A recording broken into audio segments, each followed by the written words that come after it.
for whatever reason, on my lists, there are very few, if any, thumbs down or meh. I know we'll run into a couple. I got a meh later. Go for it. Give me a meh. And this is coming from a fan of the source material, but I'm going to say a big meh to Snake Eyes. Oh. The only defense I'll give it, and I tend to do this every now and then with music. If this didn't have the G.I. Joe label on it, it would be a great movie. There's some cool action scenes. The plot's pretty straightforward. It's aight.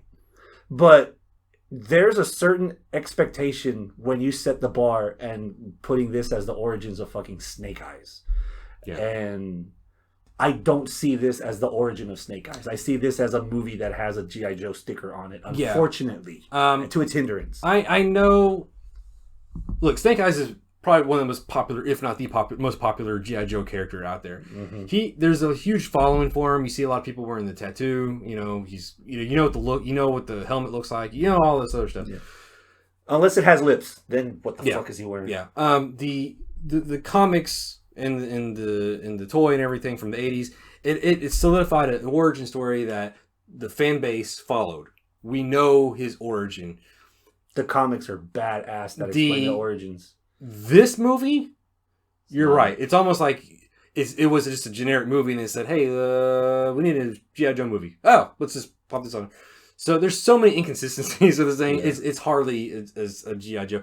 The some of the positives of it, yeah, I guess some of the action scenes were good. I think the camera work was shoddy, so it did kind of detract from that. But the only interesting stuff on this was the inserted G.I. Joe Cobra stuff. That if you take it out, it doesn't affect anything. Really, It's kind of like what I said about Joker. Whenever at the end of that, when they have the Bruce Wayne stuff and they show him coming out of the theater, and I felt like for Snake Eyes the way I felt for Joker. I think it was a generic movie that they tacked on something to relate to. Yeah, and it wasn't really. They just needed to pizzazz it up a little bit, and I think that's what it was. But yeah, the two things, the Scarlet and Baroness. It was good additions. I don't have a problem with them. I wanted to see more of them. But, I mean, it was kind of neat seeing the Cobra logo and them explaining what Cobra is and all that other stuff. But it was such a quick... I mean, it was only like 2 minutes that they're in this fucking thing. And then we don't even get the helmet... Until the very end. The very last scene. Yeah. It's like, what the...